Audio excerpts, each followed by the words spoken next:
성도 여러분 안녕하십니까? 오늘도 아침 예배에 찾아오신 성도님들을 진심으로 환영합니다. 어떻게 하면 재물에 대한 시험과 유혹을 극복할 수 있을까요? 어제에 이어서 오늘은 2부의 말씀이 이어집니다. 오늘도 말씀을 통해 나 자신을 되돌아보고 성령의 음성을 듣고 따라가는 모든 성도님들 되시길 간절히 바랍니다. 이제 기도하겠습니다. 하늘에 계신 아버지, 오늘도 귀한 하루를 허락해 주셔서 아침 예배를 드릴 수 있도록 인도해 주심에 감사드립니다. 먼저 마음에 품고 있는 더러운 생각이나 감정이 있다면 내려놓을 수 있도록 도와주셔서 말씀에 깊이 들어갈 수 있도록 우리의 마음과 정신을 지켜 주시옵소서. 또한 고민하는 마음, 간절한 마음을 주셔서 말씀을 찾게 하시고 말씀 속에서 문제가 해결되는 성령의 역사를 경험할 수 있도록 이 시간 함께하여 주시옵소서. 예수님의 이름으로 기도드립니다. 아멘. 오늘은 목사님께서 특별한 말씀을 준비해 주셨습니다. 함께 묵상할 제목은 어떤 천사의 편지 2부입니다. 이제 목사님께서 권면의 말씀을 전해 주시겠습니다. 평안하셨습니까? 어제 우리는 천사의 편지 일부 이야기를 살펴보았습니다. 어제 우리가 살펴본 장면은 주님께 충성하면서 좁은 길을 가던 어떤 사람이 재물의 시험을 받으면서 신앙을 잃어버리고 넓은 길로 옮겨가는 장면을 본 것입니다. 성도 여러분, 어떻게 하면 우리가 재물에 대한 시험을 극복할 수 있을까요? 재물보다 훨씬 가치 있고 훨씬 더 우리를 행복하게 하는 것이 있으면 우리는 그것을 따라가게 될 것입니다. 무엇이 우리에게 재물보다 훨씬 더 큰 가치가 있습니까? 그것은 하나님의 말씀입니다. 우리는 진리의 가치를 보아야 합니다. 그리스도께서 우리에게 얼마나 고귀한 분인지 알아야 합니다. 하늘에서 영원히 산다는 것이 얼마나 소중한 것인지 알아야 하는 것입니다. 그렇게 되면 우리는 재물을 쫓아다니지 않게 될 것입니다. 자, 오늘 본문 성경절 보겠습니다. 히브리서 11장 26절. 그리스도를 위하여 받는 능욕을 애굽의 모든 보화보다 더 큰 재물로 여겼으니 이는 상 주심을 바라봄이라. 성도 여러분, 이 모세는 하늘을 위하여 바로 왕의 보좌를 버렸습니다. 애굽의 모든 보화를 포기했다고 했습니다. 우리도 마찬가지입니다. 우리가 정말 하나님께서 주고자 하는 그 하늘의 상급이 무엇인지를 알면 우리는 이 세상의 세속과 재물 욕심으로부터 자유롭게 될 것입니다. 예수께서 말씀하셨죠. 진리가 너희를 자유케 하리라. 우리의 영혼을 땅에서 들어올려 하늘로 올려주는 진리를 만나면 우리는 자유롭게 될 것입니다. 진리를 찾고 찾는 자는 반드시 진리를 만나게 되고 자유를 얻게 될 것입니다. 자, 이제 오늘 천사 이야기 2편을 이제 들어보도록 하겠습니다.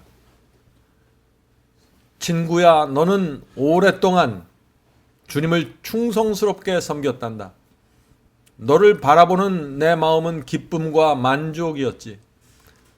그런데 내 은행 계좌에 쌓이는 돈의 양이 늘어나면서 너의 믿음과 하늘을 향한 단순한 심령이 사라지기 시작하였단다. 친구야, 잊지 말아라. 너는 한순간에 갑자기 하나님을 떠난 것이 아니란다. 너의 타락은 점진적으로 이루어졌어. 죄와 불순종은 어느 날 갑자기 이루어지는 것이 아니란다. 먼저 교만과 이기심이 머리를 들고 올라오고 그 다음에 성령의 은혜가 사라지면서 죄와 불순종이 들어오게 된단다. 친구야, 너는 사업과 일에 쫓기면서 말씀 묵상이 소홀해졌단다. 바쁘고 시간이 없다는 이유로 말씀을 등지게 되었지. 재물에 대한 너의 목표와 야망은 점점 더 강해졌고 돈이 들어올수록 너의 자존심과 자부심은 하늘 높이 올라갔단다. 바쁜 생활은 너를 점점 더 신경질적인 사람으로 만들어갔지. 영성을 잃어가면서 거친 성격이 가족들 사이에 자주 나타나게 되었단다. 그래서 가족이 모여서 예배드리고 말씀을 나누는 시간이 너에게는 어색하고 불편한 시간이 되어버렸지.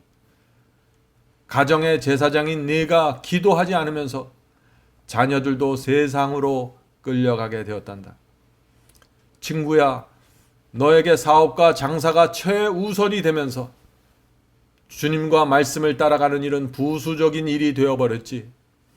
과거에 너는 정말 진실한 그리스도인이었는데, 과거에는 내가 살아가는 모습을 악한 천사들에게 보여주는 것이 나의 자랑이었고 기쁨이었는데, 이제는 그들이 너의 생애를 가리키면서 조롱하고 있단다.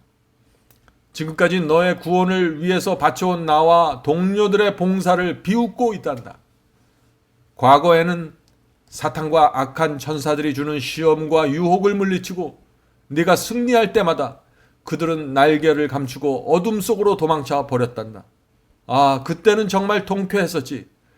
그러나 이제는 내가 그들의 편에 서 있고 그들이 원하는 대로 살아가고 있구나. 친구야, 이제 너의 집에서는 더 이상 소리내서 기도하는 소리를 들을 수 없게 되었고, 네가 가정에서 미치는 영적인 감화력도 더 이상 볼 수 없게 되었단다. 내가 저녁에 아내와 소파에 앉아서 나누던 신앙적인 이야기도 들을 수 없게 되었지. 어려운 상황 속에서도 감사와 찬송으로 하나님을 붙잡던 신앙은 어디로 갔단 말인가? 친구야, 너는 그 길을 가지 말았어야 했어. 그리스도인은 이 세상을 스쳐 지나가는 나그네처럼 살아야 하는데 너는 나그네 신앙을 포기했지. 그것을 포기하는 순간 내 속에서 올라오는 욕심에 저항할 수 없게 되었어. 이제라도 늦지 않았다. 친구야, 주께서 인도하시는 길로 돌아와라. 과거에 너는 돈과 재물을 사랑하는 사람들을 보면서 그들을 이해 못했지. 그들의 유치한 자랑을 들으면서 어떻게 그리스도인이 저렇게 될 수 있을까라고 생각했지.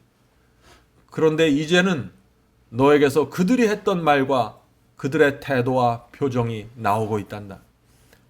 재물이 가지고 있던 마력이 너의 이성과 양심을 마비시켰기 때문에 그렇게 된 거란다. 친구야, 너는 지금 먹잇감 사냥을 위해서 절벽을 향해 달려가는 늑대처럼 달려가고 있단다. 조금만 더 이렇게 가면은 절벽 아래로 떨어져 죽어버릴 거야. 영생을 잃어버릴 것이야. 이제 하나님과 그리스도와 성령께서는 너를 위한 마지막 결정을 내려야 한단다. 어떤 결정을 내리실까? 부모는 아이가 절벽을 향해 달려갈 때 어떻게 할까? 돌을 던져서라도 그 아이를 쓰러뜨려서라도 절벽으로 가지 못하게 막아야 하지 않겠니? 너를 구원하기 위한 하늘의 마지막 수단은 고난이란다. 질병을 허락하시고 사업을 망하게 해서라도 너를 구원하는 것이 나와 하늘의 소원이란다. 친구야, 나는 하늘로부터 너에 대한 명령을 지금 받고 있단다. 하늘은 나에게 이런 엄숙한 명령을 내리고 있어. 천사여, 이제 너는 흩어야 한다. 그러나 한동안 너의 친구가 자신이 선택한 길을 걷도록 허용해라. 넓은 길을 가면서 영적 판단력이 흐려지고 지혜가 사라지게 될 것이다. 처음에 재물을 쌓으면 기뻐할 것이다. 그러나 시간이 지나면서 마음은 허전하게 될 것이다. 허전함을 잃어버리기 위해서 쾌락을 찾을 것이다. 사업이 흔들리고 인생이 계획대로 되지 않으면서 자신이 얼마나 무력하며 무능한가를 깨닫게 될 것이다. 성령께서 그의 양심에 호소하고 호소할 것이다. 자신이 이 땅에 세운 것들이 얼마나 의미 없고 허탄한 것인지 느끼게 될 것이다. 그는 자기가 진리로부터 얼마나 멀리 떠나가 있는지를 보게 될 것이다. 그럼에도 불구하고 그가 하나님을 전심으로 찾지 않으면, 말씀이 가리킨 길로 돌아오지 않으면, 천사여, 그가 붙잡고 있는 것을 흩어야 한다. 집을 잃을 수도 있고 부도가 날 수도 있다. 사람들은 고난을 허락하는 하늘의 결정을 이해하지 못할 것이다. 그러나 그 영혼을 하늘로 인도하기 위해서 필요하다면 그를 가난하게 만들어야 한다. 교만은 반드시 꺾어져야 하고 그의 가정에서는 하나님의 이름은 다시 높여줘야만 한다. 높고자 하는 정신은 낮아져야 하며 이기심은 무너져야 한다. 친구여, 고난을 허락하시는 하나님을 원망하지 말기 바라네. 고난을 통과할 때 히브리 12장 말씀을 묵상하고 또 묵상해라. 히브리서 12장 5장부터 8절. 내 아들아, 주의 징계하심을 경히 여기지 말며 그에게 꾸지람을 받을 때 낙심하지 말라. 주께서 그 사랑하는 자를 징계하시고 그의 받으시는 아들마다 채찍질 하심이니라 하였으니 너희가 참음은 징계를 받기 위함이라. 하나님이 아들과 같이 너희를 대우하시나니 어찌 아비가 징계하지 않는 아들이 있으리요. 징계는 다 받는 것이오늘 너희에게 없으면 사생자요 참 아들이 아니니라. 친구야, 하나님의 이 마음을 알겠니? 하나님께서 너를 아들처럼 취급하시기에 고통을 허락하시는 거란다. 고통받는 아들보다 고통을 허락하는 아버지의 고통이 더 크다는 사실을 알아야 한다. 친구야, 주님께서는 너에게 감화력의 달란트를 주셨지만 재물의 달란트는 주지 않으셨단다. 네가 병중에 있을 때 하나님께서는 너에게 왕성한 봉사 활동을 하라고 요구하지 않으시는 것처럼 주님께서는 가난한 네가 다른 사람들 재물로 도와주라고 요구하지 않으신다. 하나님께서는 너에게 없는 것을 나누어 주라고 명하지 않으신단다. 하나님께서는 너의 작은 헌물일지라도 결코 멸시하지 않고 기쁜 마음으로 받으신단다. 가난한 자들은 하나님 앞에서 돈 때문에 위축될 필요가 없는 것이야. 친구야, 너는 가난하지만 열성적인 기질을 가지고 태어났단다. 선한 일에 대한 너의 열심은 정말 아름다운 것이지. 너는 가난이라는 고난을 통과하면서 고난당하는 자들을 위로할 수 있는 준비를 갖추게 되었단다. 그래서 네 말에는 감화력이 생기게 되었지. 너는 하나님의 말씀에 진심으로 순종하기 때문에 내가 다른 사람들에게 전하는 말씀은 실제적이며 감동이 전달되었지. 친구야, 사람들은 하나님의 말씀이 내 인생의 모든 것이라는 사실을 알고 있어. 그래서 너의 말과 호소를 정직한 것으로 받아들였단다. 말씀을 전하는 너의 말에는 힘이 느껴졌는데 그 이유는 너의 말과 행동과 삶이 내가 전하는 진리와 일치한다는 사실을 사람들이 인정하기 때문이란다. 친구야, 그런데 자녀들에게 들어가는 돈이 많아지고 아내가 더 많은 돈이 필요하다고 걱정하면서 걱정의 바이러스에 너도 감염되었단다. 너는 가난을 걱정하게 되었고 고민하게 되었단다. 염려를 주님께 고하고 맡기는 그 신앙이 흔들리게 되었단다.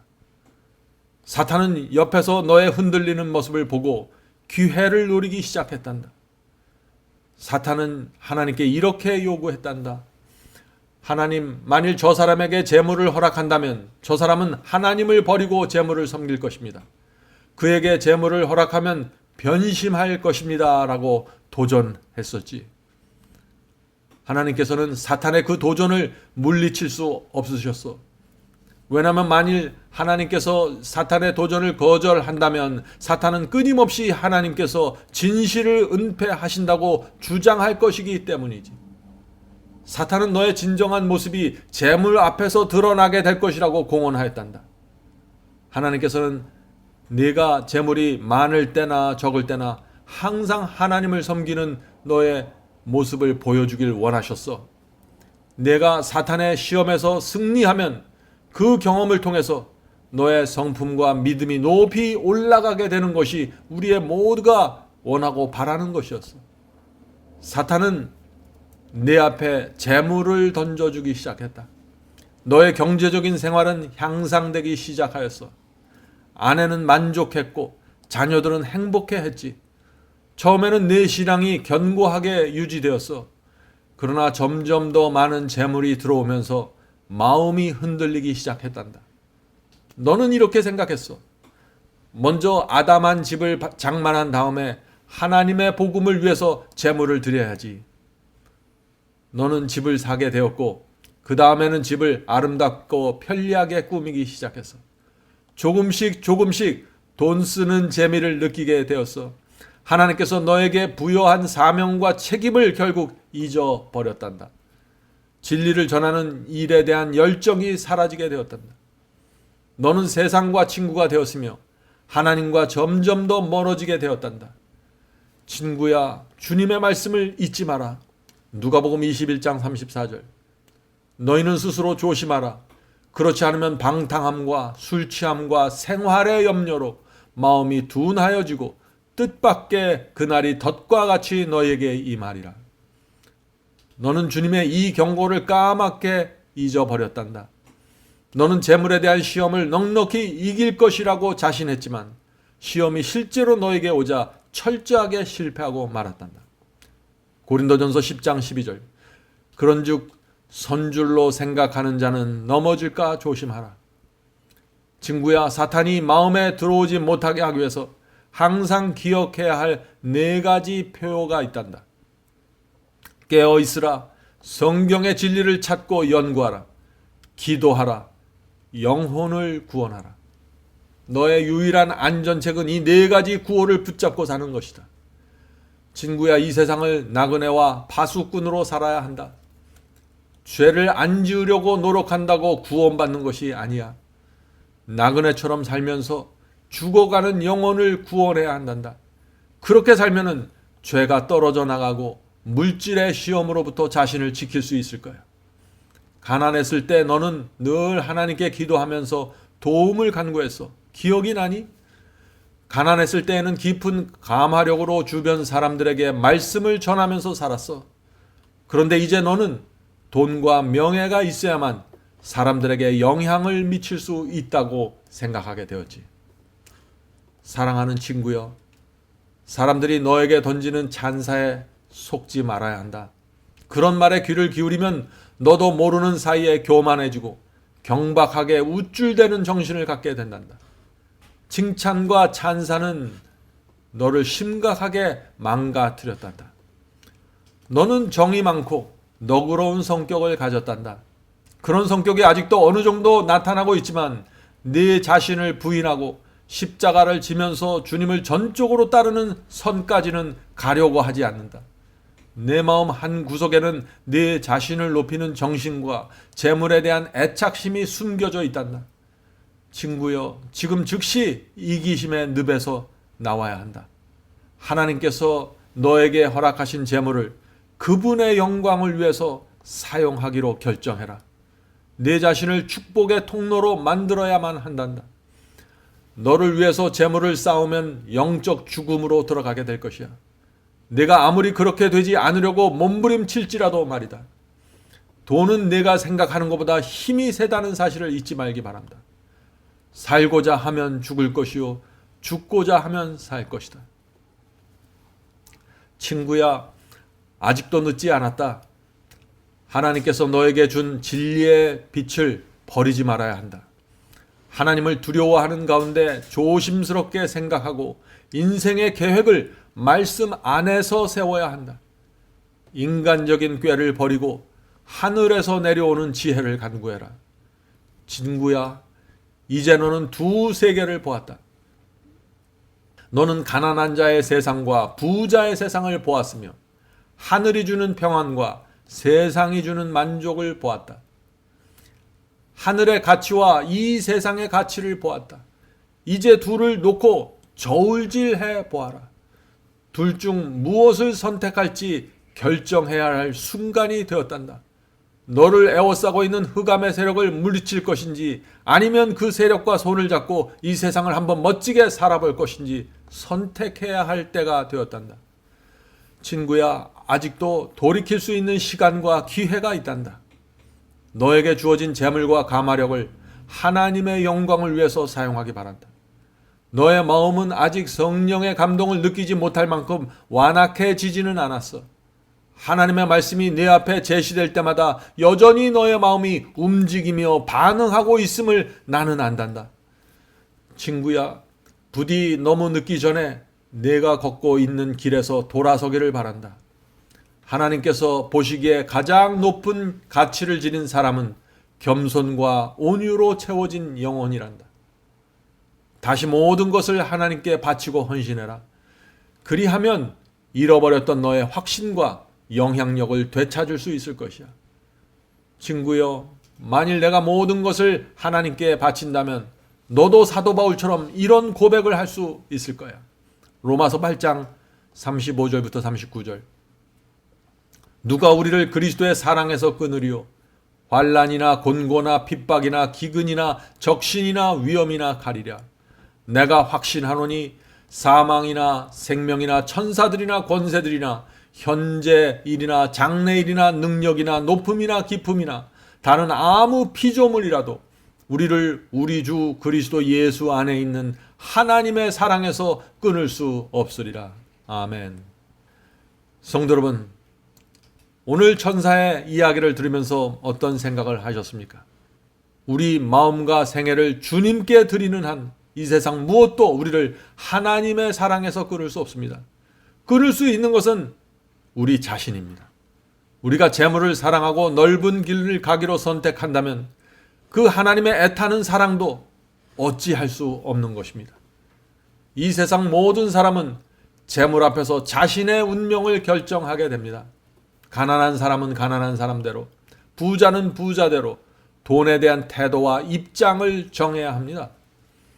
성도 여러분, 이 돈은 부자에게만 시험이 되는 것이 아니죠. 가난한 사람도 돈의 시험 받으면 열등감과 이기심으로 무너지게 되는 것입니다. 유치하고 얄팍한 모습으로 이 세상을 살아가게 됩니다. 오해하지 마시기 바랍니다. 재물 자체는 죄가 아닙니다. 그러나 재물에 대한 욕심과 이기심을 마음에 품고 있으면 사탄의 공격을 받게 되고 무너지게 되는 것입니다. 하나님의 나라에 들어갈 수 없게 되는 것이죠. 재물을 가진 자들은 큰 특권을 갖고 있는데 그것은 이 세상에서 하나님의 왕국을 확장시키고 영혼을 구원하는 일에 헌신할 수 있다는 것입니다. 성도 여러분, 여러분은 지금 어디에 있습니까? 누구의 편에 서 있나요? 지금까지 어떻게 살아왔든지 간에 여러분은 다시 하나님께로 돌아갈 수 있습니다. 오늘 다시 시작할 수 있습니다. 성령께서 지금 우리의 모습을 보여주시고 말씀으로 돌아갈 수 있는 길로 인도해 주시기를 간절히 바랍니다. 이제 기도하겠습니다. 하늘에 계신 저희들의 아버지, 사탄은 돈과 재물로 우리의 마음을 빼앗아가고 우리의 관심과 시간을 빼앗아가려고 공격합니다. 그러나 저희는 주님 편에 서기를 원합니다. 하나님의 말씀을 붙잡고 말씀이 인도하는 좁은 길 갈 수 있도록 도와주시옵소서. 재물이 끌어당기는 힘으로부터 자유롭게 되기를 원합니다. 이 세상을 나그네처럼 살고 파수꾼으로 살아갈 수 있도록 도와주시옵소서. 세상과 교회를 향해서 하나님의 말씀과 복음을 전하고 영혼들을 구하는 삶에 저희들이 들어갈 수 있도록 도와주시옵소서. 저희가 먹고 살기 위해 일하고 직장이 필요하지만 그것이 우리 인생의 모두가 되지 않도록 도와주시옵소서. 하늘에 계신 아버지, 날마다 성령께서 저희의 마음을 보여주셔야 합니다. 저희 마음 바닥에 깔려있는 동기와 계획과 야심을 주께서 보여주시지 않으면 저희는 주님의 뜻을 따라가기 어렵습니다. 주여, 저희를 불쌍히 여겨주시고 제 자신의 모습을 보면서 하나님께 가까이 갈 수 있도록 도와주시옵소서. 오늘도 함께 기도하는 성도들에게 함께 하여 주셔서 성령의 기름을 발라주시고 이 세상 살면서 어깨를 펴고 하늘을 바라보면서 살 수 있도록 도와주시옵소서. 성령께서 저희를 믿음의 용사로 양육시켜 주시옵소서. 성령께서 인도하실 때 저희가 굴복하기를 원합니다.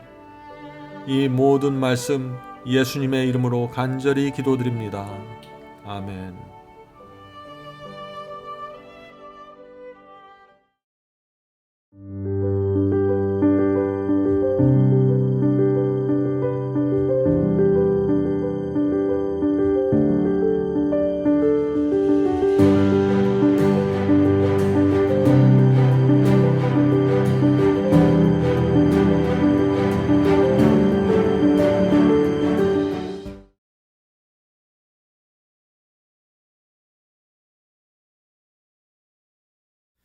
대선을 넘어 한국에 가도 빛 가운데로 걸어가면 주께서 네 버리시기로 약속한 말씀 변치 않네. 하늘의 양 그 밝은 빛이 내 영혼 속에 자고 넘치네. 할렐루야 널 기뻐하며 주 이름 높이 찬양하리. 권명한 자비 널 기뻐하며 영원한 장금 목적하고 그 크신 이름 찬양함으로 날마다 빛에 걸어가리. 하늘의 양 그 밝은 빛이 내 영혼 속에 자고 넘치네. 할렐루야 널 기뻐하며 주 이름 높이 찬양하리.